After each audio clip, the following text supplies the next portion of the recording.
समिन शाहनवाज भुट्टो अपनी अहलिया रिहाना और 3 बरस की बेटी ससी के साथ चंद रोज कबल ही अपार्टमेंट में मुंतकिल हुए थे, जबकि उनकी वालदा नुसरत फ्रांस के जनूब में जेर इलाज थी।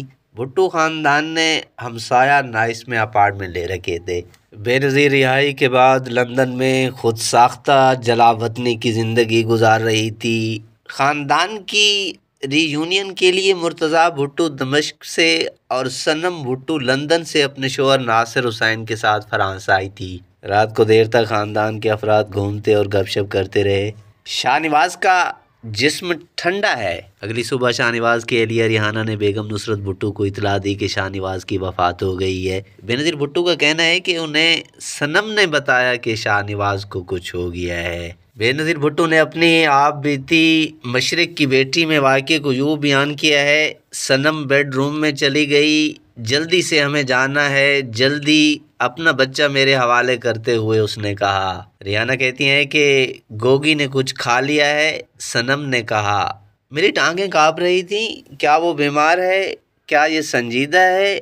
हाल से जल्दी मैंने फ़ोन किया। फ़ोन पर हंगामी नंबर मैंने डायल किया और फ़्रांसीसी ज़बान में रिकॉर्डिंग आ रही थी। माँ तो मुझसे ज़्यादा फ़्रांसीसी जानती हो, अगर हमें पुलिस नहीं मिल सकती है तो अस्पताल, मैंने तेज़ी से कहा। बेनज़ीर लिखती हैं कि जब अम्मी तीसरे अस्पताल का नंबर डायल कर रही थी, इतने में मीर मुर्तज़ा अंदर आया। वो टूटा हुआ लग रहा था, खामोशी से कह रहा था, मैंने देखा उसकी वफ़ात हो गई है। ये अल्फाज उनके मुंह पर थे। नहीं, मैं चिल्लाई, अम्मी के हाथ से फ़ोन गिर गया। ये सच है माँ, मीर ने अजियत भरी सरगोशी की, मैंने मुर्दे देखे हैं, शाहनवाज का जिस्म ठंडा है।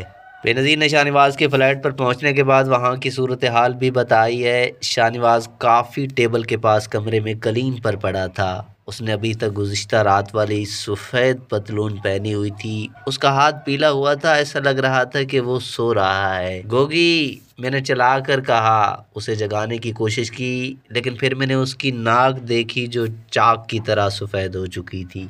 मैंने कमरे के आसपास देखा, काफ़ी टेबल टेढ़ी हो गई थी। एक तश्तरी में भूरे रंग का माया साथ वाली मेज़ पर नज़र आ रहा था। कुशन आधे सोफे से दूर था और फूलों का गुलदान गिर गया था।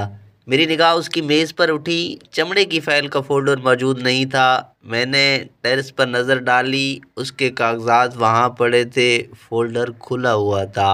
बहुत बड़ी गड़बड़ हो गई थी। उसका जिस्म ठंडा था। खुदा जाने कितना वक्त शाह वहाँ ज़िंदगी और मौत की कशमकश में रहा था। किसी को अलर्ट नहीं किया गया था और किसी के पास वक्त नहीं था कि उनके कागजात के ज़रिए जानता। रिहाना के होंठ हिले। मैं नहीं सुन सकी वो क्या कह रही थी। जहर, उसकी बहन फौजिया ने कहा, उसने जहर लिया।